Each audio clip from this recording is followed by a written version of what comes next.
todo el tiempo, bueno, corre deprisa, donde el tiempo tiene un valor muy especial. Estamos con el tema del trabajo y del teletrabajo, ¿verdad? Que es cuando nosotros podemos transportar la oficina a la casa, por ponerlo así. Y nos va a acompañar el diputado Antonio Álvarez de Santi, que ha presentado ante la Asamblea Legislativa un proyecto de ley respecto a este tema, y nos gustaría que nos comentara un poco, ¿verdad?, acerca de cuál es el objetivo de esta iniciativa. Claro, con mucho gusto. Muchas gracias por la oportunidad. Yo empiezo con que todos nos hagamos una pregunta. ¿Cuánto duramos en el trayecto de nuestra casa a la oficina? ¿Cuánto duramos si es en carro, en las presas? Bueno, igual en bus, si hay presas, si es en bicicleta y moto puede ser tal vez más rápido, pero ¿cuánto tiempo le dedicamos? Y hay que ver que si, por ejemplo, nosotros tenemos aquí en la Asamblea Legislativa una reunión a ciertas horas, yo voy a salir 1 hora antes de mi casa para poder llegar puntual. Y en tiempos normales, si no es en las horas pico, yo puedo durar 15 o 20 minutos. Pero bueno, la verdad es que todos los horarios están hechos para que escuelas, trabajo, entremos en horas más o menos parecidas, y entonces se dé ese problema tan serio en el tránsito y en la cantidad de carros y de vehículos en nuestras calles, que además no construimos calles nuevas desde hace mucho rato. Hay un segundo tema que también es importante, y es que mucha de la tecnología que hoy en día tenemos nos permite hacer cosas más eficientemente en un entorno diferente de nuestra oficina. Y eso entonces, desde el punto de vista de la eficiencia de la persona, vale la pena hacerse una pregunta. Bueno, ¿dónde soy yo más eficiente? Aquí en la oficina, donde tengo la tecnología X, ¿verdad? Si hablamos de la Asamblea Legislativa, tristemente, uno de los lugares donde existe la más mala tecnología de acceso al internet, de redes inalámbricas. A veces la gente no lo sabe, pero aquí no hay redes inalámbricas, solo en el plenario. Es el único lugar donde hay una red inalámbrica. En las comisiones, etcétera, nosotros no tenemos redes. Los diputados tenemos que conseguir nuestra propia red y buscar nuestro propio acceso de internet para poder trabajar bien. Entonces, eso, a cambio de poder estar trabajando en una casa con las comodidades, etcétera, es una gran ventaja. Si lo vemos desde la otra óptica de lo que significa el Estado, creciendo en gente, creciendo en oficinas, ahora que se habla si se compra un edificio para poder pasar la gente de Hacienda, porque cada vez que se crece hay que buscar más espacios, son razones importantes para justificar el tema del teletrabajo. ¿Qué significa? Que uno o varios días a la semana yo pueda, o varias horas al día, no necesariamente por días, puede ser también por horas, realice las funciones que a mí me corresponden de mi trabajo estando en mi casa y no teniendo que venirme a la oficina, durar esas 2 horas, una de ida y una de vuelta, para poder hacer el trabajo que a mí me corresponde. Esta iniciativa ya ha sido aplicada en otros países y ha visto, ¿verdad?, el efecto positivo que ha tenido en diferentes naciones. También es importante, ¿verdad?, saber que el teletrabajo permite el acceso de los diferentes colaboradores a bases de datos, a información, a accesos a tecnologías, como decía usted, incluso, ¿verdad?, más rápidas, más cómodas, y esto hace que las respuestas se den en un tiempo real. Entonces, ¿cuáles son específicamente, si pudiéramos nombrarle a los costarricenses, los beneficios de implementar la ley del teletrabajo para, sobre todo, por ejemplo, en lo que es el tema de funcionarios públicos o para el Estado? Bueno, yo empezaría por la eficiencia en el trabajo, ¿verdad? Si yo estoy en un ambiente bastante amigable para poder trabajar y con mejores condiciones tecnológicas, voy a ser mucho más eficiente. Lo otro es un mayor aprovechamiento de las horas del día. Como lo digo, quitándome esas 2 horas de ida y de vuelta. Pero además, si empezamos a quitar gente movilizándose a las mismas horas hacia su trabajo, también vamos a bajar la cantidad de vehículos que hay en las calles. Y ahí tenemos ahorros de combustibles y otros de carácter indirecto. Pero aparte de estos, eso de calidad de vida, de lo que es que yo no me tengo que levantar todas las mañanas pensando en la cólera que me voy a llevar de camino cuando me voy a encontrar un choque y me voy a atrasar y voy a llegar a la oficina y la gente no me va a creer que hubo un choque y que llegué tarde, va a creer que me quedé dormido y se me pegaron las cobijas. Y eso, en términos de mi salud, ¿qué representa? En términos de la suya, en términos de las personas que hoy nos escuchan, ¿qué representa eso en términos de nuestra salud? Esa angustia, esa congoja que siente uno que se le va a salir el corazón, ¿verdad? Porque cada vez que se mueve el secundero y el de los minutos, siente uno que se le va a salir el corazón porque va a llegar tarde. Bueno, eso en calidad de vida es muy importante, pero también favorece y facilita otro tipo de relaciones. Hay personas que cuidan a un adulto mayor, que no es que tiene que quedarse en la casa para atenderlo, sí, el tema de familia, pero que tiene que estar ahí, que tiene que estar cerca, que para cualquier cosa, que madres con niños No todos los niños pueden ir a guarderías, no todos los niños están en edad del kinder, y eso también facilita la posibilidad de que la gente pueda entonces tener un mejor rendimiento, tener una mejor calidad de vida, y al final de cuentas esos elementos son los que constituyen que yo trabaje mejor. Y a nosotros lo que nos interesa no debe ser que la gente llegue y marque la tarjeta a las 8 de la mañana y a las 4 de la tarde. Lo que nos interesa es que la gente termine bien su trabajo. Claro, esto tiene ciertas reglas como es control en cuanto a la eficiencia, para que la persona pueda funcionar bien y cumplir con sus labores. La experiencia en otros países, sobre todo en países desarrollados, es muy interesante. La conclusión a la que se llega en los diferentes estudios y análisis es que la persona trabaja más de lo que trabajaría si va a su trabajo. O sea, no es que la gente se quede en la casa y hace una siesta, sino que la gente termina produciendo más y trabajando más de lo que trabajaría si se hubiera movilizado al trabajo. Empiezan a eliminar lo que llamarían tiempos muertos y empiezan a hacer, digamos, tiempo efectivo. Este proyecto de ley, ¿cuáles son como tal vez 3 rubros que implica, verdad, a la hora de su ejecución, para que ya los tomen en cuenta, lo que usted está presentando? Bueno, lo más importante es que tengamos un cambio de mentalidad en el país. O sea, tenemos que cambiar la mentalidad de patrono que ve al funcionario pegado a un reloj marcador. Eso es lo más importante. Lo segundo es tenemos que pasar a que la gente entienda que trabaja por tareas, no por horas. O sea, yo no trabajo en horas silla.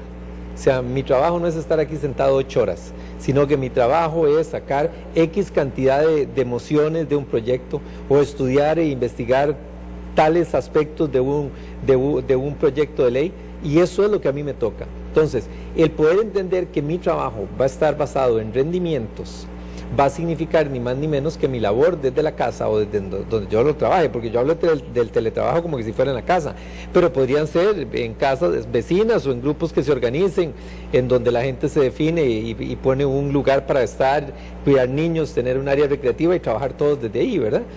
Sin tener que movilizarse a la oficina propiamente.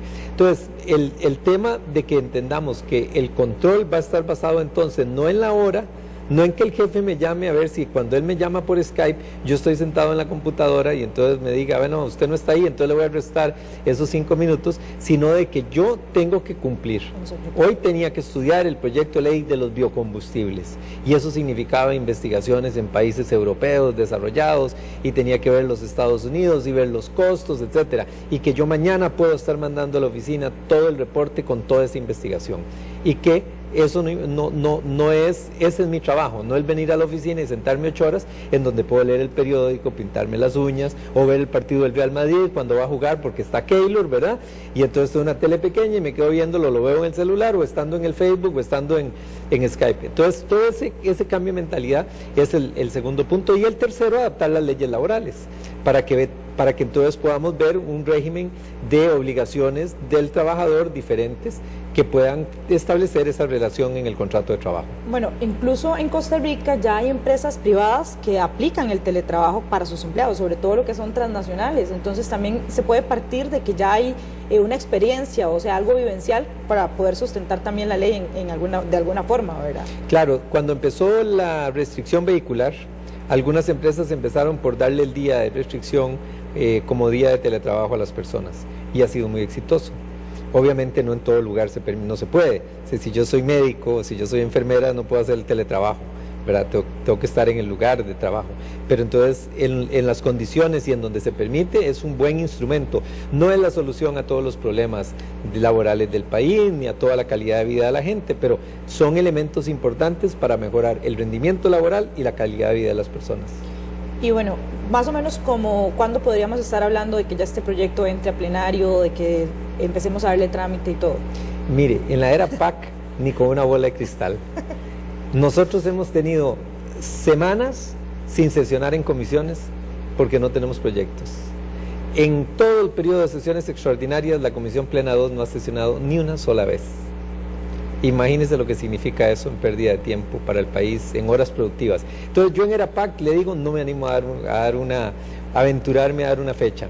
Uno esperaría en un gobierno de liberación nacional, en la época en que nosotros estuvimos a cargo de la Asamblea Legislativa y del Poder Ejecutivo, que un proyecto de estos duraría de 9 meses a un año en aprobarse.